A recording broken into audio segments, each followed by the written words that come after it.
စွမ်းအားလို့ပြောနိုင်တဲ့လူတွေရဲ့အတွင်းစွမ်းအားလို့ပြောနိုင်တဲ့အရာ၄ခုရှိတယ်ပညာအပါဝင်၄ခုအဲ့ဒါကိုအဓိပတိ၄ပါးလို့လည်းခေါ်တယ်အောင်မြင်မှုရဲ့အကြောင်းတရားဖြစ်သောကြောင့်အဋ္ဌိပတ်၄ပါးလို့လည်းခေါ်တယ်အဋ္ဌိဆိုတာပြီးစီးအောင်မြင်ခြင်းတနည်းအားဖြင့်ပြောရင်တကိုးလို့ပြောခြင်းပြောပါရဆိုတာအကြောင်းတရားအစွမ်းတကိုးတွေအတွက်အစွမ်းတကိုးတွေကိုဖြစ်ပေါ်စေနိုင်တဲ့အကြောင်းတရား၄မျိုးတွေဒီ၄မျိုးဟာတော့အတ္တမကိုအရေးကြီးတဲ့၄မျိုးဖြစ်တယ်ပေါ့အဲ့ဒီ၄မျိုးကဘာလဲလို့ဆိုရင်သန္တာဝီရိယစိတ်တဝိမာန်တအဓိပတိ၄မျိုးလို့လည်းခေါ်တယ်အဋ္ဌိပတ်၄မျိုးလို့လည်းခေါ်တယ်ဒီစွမ်းအားတွေဟာသူ့အတိုင်းအတာလိုက်စနစ်တကျကျင့်ဆောင်ပြီးတော့ကိုယ့်ရဲ့စွမ်းအားတွေကိုမြင့်တင်ပေးနိုင်မယ်ဆိုရင်စွမ်းအားပြည့်ပြီဆိုရင်ဘယ်လောက်ထိအောင်စွမ်းဆောင်နိုင်မှုရှိသလဲလို့ဆိုရင်အဋ္ဌိပတ်၄ပါးကိုကြာကြာနာနာပွားထားတဲ့ပုဂ္ဂိုလ်ဟာ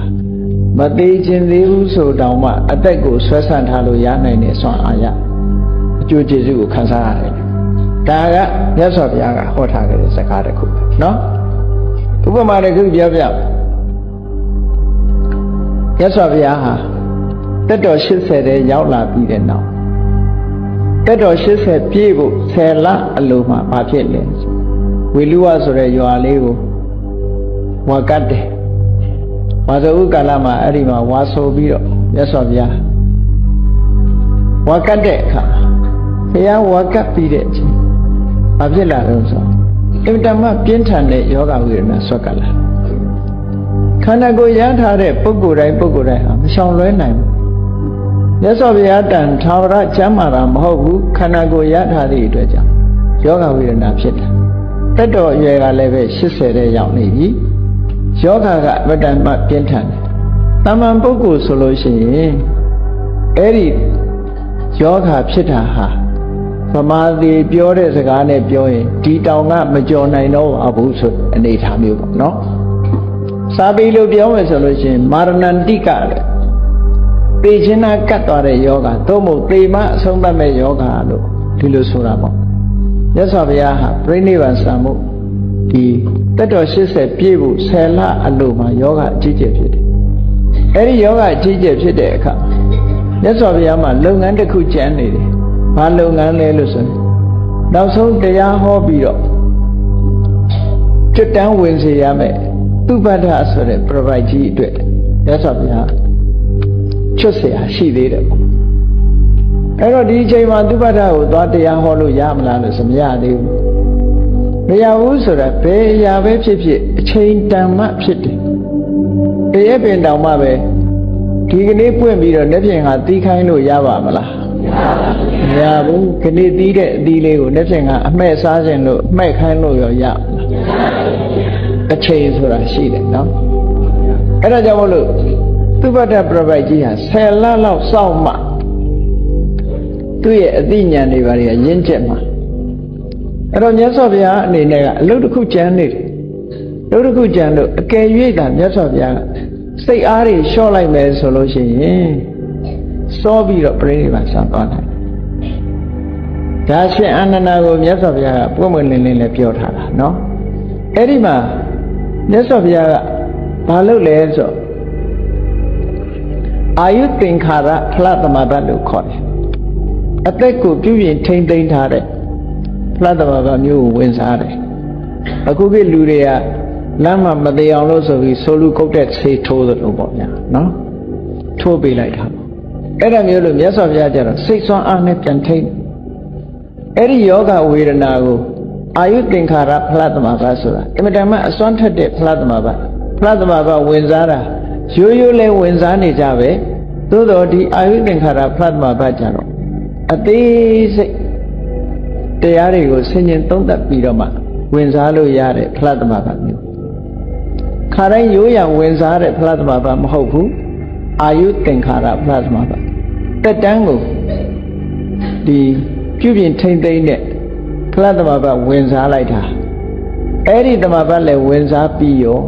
မြတ်စွာဘုရားတဏ္ဍာမှာရှိတဲ့ယောဂဝေဒနာတွေကပျောက်သွားမပေါ်လာတော့သို့တော့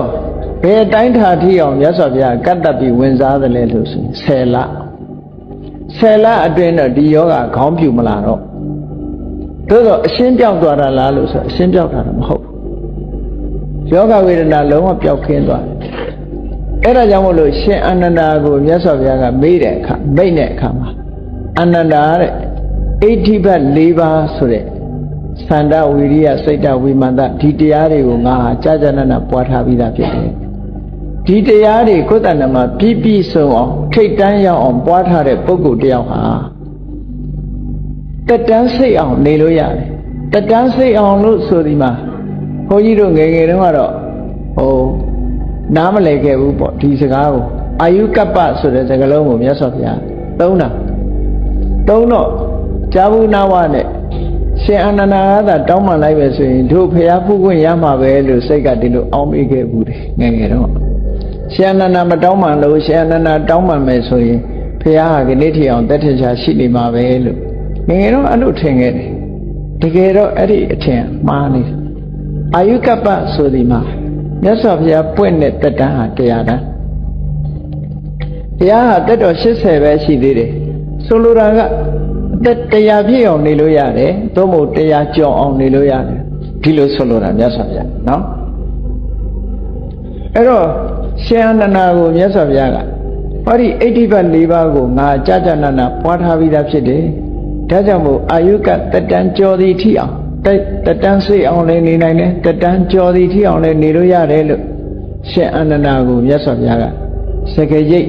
မိန့်ချတာရှင်အာနန္ဒာကအရှင်ဘုရားအများအကျိုးအတွက်အာယုကထိအောင်အသက်ရှိတော်မူပါလို့ဒီလိုမရှောင်မိဘူးမရှောင်မိတာလေအနောက်အရှက်ဝင်နေလို့မရှောင်မိတာလို့မဟာပရိနိဗ္ဗာန်သုတ်မှာရှိတယ်အဲ့တော့ဆိုလိုတာကပြောချင်တာကသန္တာဝိရိယစိတ်တဝိမာန်တတို့ရဲ့စွမ်းအားဟာဘလောက်ကြီးတယ်ဆိုတာကိုပြောချင်တာနော်လူတိုင်းမှာသန္တာဆိုတာရှိတယ်ဝိရိယဆိုတာရှိတယ်စိတ်ဓာတ်ဆိုတာရှိတယ်ဝိမာန်တဆိုတဲ့အတိညာလူတွေမှာအခြေခံအားဖြင့်ရှိတယ်လို့ပြောအဲ့ဒီရှိနေတာတွေကိုစွမ်းအားပြည့်အောင်ကျင့်ပြီးတော့ထားမယ်ဆိုလို့ရှိရင်လူရဲ့စွမ်းအားတစ်ခုဖြစ်လာအဲ့ဒီစွမ်းအားက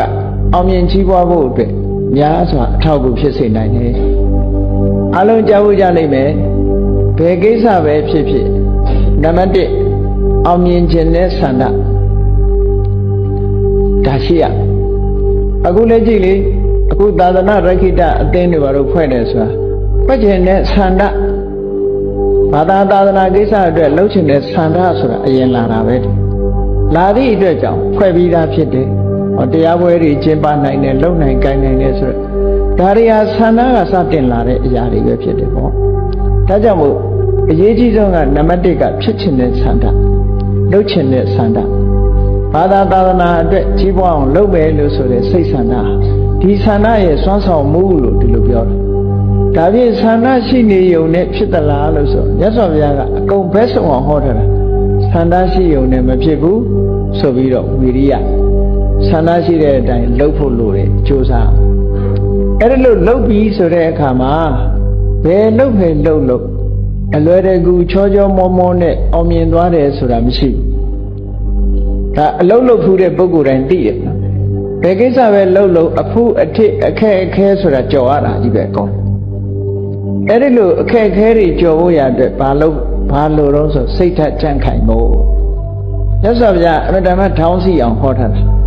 တခုအောင်မြင်ကြီးပွားခြင်းရင်ဆန္ဒရှိရ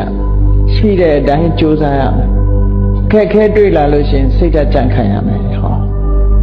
နော်စင်္ဂါဆက်ကတခုနဲ့တခုအမှန်တမဲ့ဟောတာမဟုတ်ဘူးနောက်ဆုံးကြတော့ဘာဟောတော့ဝိမာန်တဆိုတာဘယ်ကိစ္စပဲဖြစ်ဖြစ်စဉ်းစားဉာဏ်လို့ခေါ်တယ် investigation စဉ်းစားတယ်ဘယ်ကိစ္စပဲဖြစ်ဖြစ်သူကနော်စဉ်းစားဉာဏ်နဲ့လုပ်တဲ့အရာတစ်ခုဟာအမှားမရှိဘူးပေါ့ဒါကြောင့်မို့ဒီ၄ခုပေါင်းလိုက်တဲ့အခါမှာဆန္ဒရှိတဲ့နောက်ကကြိုးစားမှုလိုက်တယ်စိတ်ဓာတ်ချမ်းခိုင်တယ်လှုပ်သမျှ